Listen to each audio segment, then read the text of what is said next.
Hello students, আজকে তোমাদের জন্য ক্লাস 9 প্রশ্নবিচিত্র 2024 লাইফ সায়েন্সের মডেল কোশ্চেন পেপার 6 আলোচনা করছি। এটা ফালাকাটা হাই স্কুলের প্রশ্ন। চলো দেখে নেব।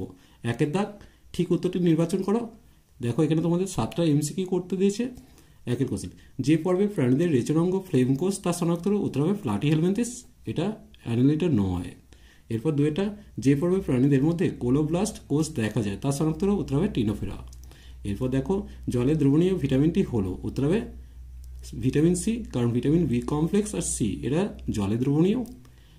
কোষ মধ্যস্থ বিভিন্ন বস্তুর পরিবহন ও ক্ষরণে সাহায্য করে যে অঙ্গাণু, সেটি হচ্ছে গলগি বস্তু। এরপর সাইটোপ্লাজমের কাঠামো গঠন করে যে অঙ্গাণু, সেটি হলো এন্ডোপ্লাজমিক রেটিকুলাম। তাই একে, কারণ এন্ডোপ্লাজমিক রেটিকুলাম অন্তঃকঙ্কাল গঠন করে কোষের। এরপর দেখো 6টা সার্কোলেমা যে কলা দেখা যায় তা হলো পেশি কলা, অর্থাৎ বিয়ের উত্তরটা। জীবদের গুরুত্বপূর্ণ অজৈব যৌগ হলো, এক্ষেত্রে জল হবে। এরপর দেখো 2 কোশ্চেন, শ্রেণীবিন্যাস কয়েকটি গোত্র দ্বারা গঠিত ট্যাক্সনকে কি বলে? দেখো উত্তর হবে বর্গ, কারণ কয়েকটি গোত্র নিয়ে বর্গ তৈরি হয়। এরপর কোষের প্রোটিন ফ্যাক্টরি বলা হয় কাকে? উত্তর হবে কোনটা? কোষের প্রোটিন ফ্যাক্টরি বলা হয় রাইবোজোমকে। তাহলে এই জায়গাটা তোমরা রাইবোজোম লিখছো। এরপর দেখো নিচের 4টি বিষয়ের মধ্যে 3টি একটি বিষয়ের অন্তর্গত, সেই বিষয়টি খুঁজে বের করো এবং লেখো। পেন্টোজ শর্করা, নাইট্রোজেনযুক্ত ক্ষার, ফসফরিক অ্যাসিড, নিউক্লিওটাইড।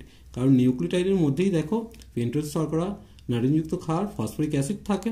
এরপর দেখো 4টা নিচের সম্পর্কযুক্ত শব্দজোট দেওয়া আছে, প্রথম জোটটির সম্পর্ক বুঝে দ্বিতীয় জোটটির শূন্যস্থান পূরণ করতে বলেছে। রবার্টসন হচ্ছে একক পর্দা, আর সিঙ্গার ও নিকলসন হচ্ছে তরল মোজাইক মডেল আবিষ্কার করেন। তাহলে এই জায়গাটা সিঙ্গার ও নিকলসন লিখবে।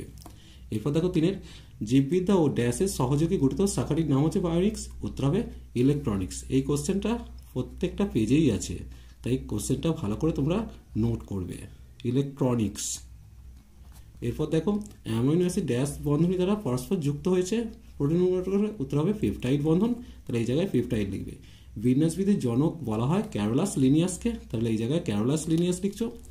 এরপর দেখো পিত্তরস খরিত হয় ড্যাশ থেকে, উত্তর হবে যকৃৎ থেকে। এরপর 4 দাগের দেখো ঠিক ভুল দিতে বলেছে। দেখো প্রথমটা যেটা দিয়েছে একের কোশ্চেন, আরএনএতে নাইট্রোজেন গঠিত বেস হিসেবে অ্যাডেনিন, গুয়ানিন, সাইটোসিন ও থাইমিন থাকে, এটা মিথ্যা হবে, কারণ সেক্ষেত্রে অ্যাডেনিন, সাইটোসিন, থাইমিন ও ইউরাসিল থাকে। তাহলে এই জায়গাটা ইউরাসিল হতো। এরপর দেখো অ্যানিলিডা পর্বের প্রাণীদের দেহ অনেকগুলো আংটির মতো খণ্ডক নিয়ে তৈরি, এটা ঠিক দিয়েছে, কারণ কেঁচোটা তোমরা দেখতে পাচ্ছ অনেকগুলো খণ্ডক নিয়ে তৈরি। এরপর 5 দাগের একটা ম্যাচিং দিয়েছে, দেখো কোয়াসারভেট। কোয়াসারভেট কোনটা হবে? কোয়াসারভেট হচ্ছে ওপারিন। এরপর দেখো টিনোফোরা হবে কমপ্লেট। এরপর দেখো নিমাটোডার ক্ষেত্রে ছদ্মশিলম দেখা যায়, আর ফুলের বর্ণ হচ্ছে ক্রোমোপ্লাস্টিড, এটা 4 হবে। এরপর দেখো 6 দাগের কোশ্চেনগুলো, এগুলো তোমাদের 2 নম্বরের প্রশ্ন, 6টা করতে হবে। কৃষিকার্যে আধুনিক জীববিদ্যার প্রয়োগের 2টি উদাহরণ দিতে বলেছে। দেখো উচ্চ ফলনশীল ধান বীজ যেমন IRI তৈরি করা হয়েছে, আর মহাকাশযানে এককোষী শৈবাল ক্লোরেল্লা ব্যবহৃত হয় অক্সিজেন সরবরাহের জন্য। এরপর 2 কোশ্চেন, জোন অফ এক্সক্লুশন কাকে বলে? এর সাথে দিয়েছে পলিরাইবোজোম কি।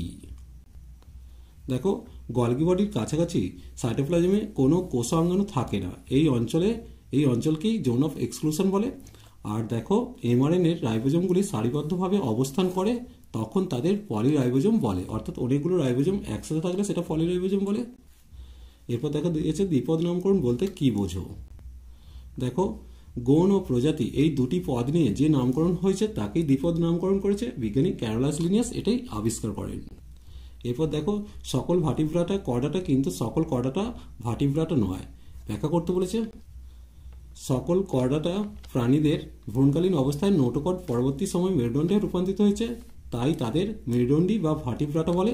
সুতরাং সব ভার্টিব্রাটা প্রাণী, এই মেরুদণ্ডীর জায়গায় ভার্টিব্রাটা লিখবে, সব মেরুদণ্ডী বা ভার্টিব্রাটা প্রাণী কর্ডাটা বলে, কিন্তু যে সকল প্রাণী নোটোকর্ড কখনোই ভার্টিব্রাটা বা মেরুদণ্ডে পরিণত হয় না, তারা কেবল কর্ডাটা, ভার্টিব্রাটা নয়। এরপর দেখো মানবদেহে ভিটামিন ডি এর 2টো ভূমিকা লিখতে বলেছে। দেখো অস্থি ও দাঁতের গঠনে অংশ নেয়, আর অস্থি ও রক্তের ক্যালসিয়ামের মাত্রা নিয়ন্ত্রণ করে। এর পরের কোশ্চেন দেখো মানবদেহে বৃক্কের অবস্থান ও একটি ভূমিকা লিখতে বলেছে। দেখো বৃক্ক দুটি উদর গহ্বরের কটি অঞ্চলের মেরুদণ্ডের দুপাশে পেরিটোনিয়াম পর্দার নিচে অবস্থান করে, আর বৃক্ক হচ্ছে মূত্র উৎপন্ন ও নিঃসরণে সাহায্য করছে।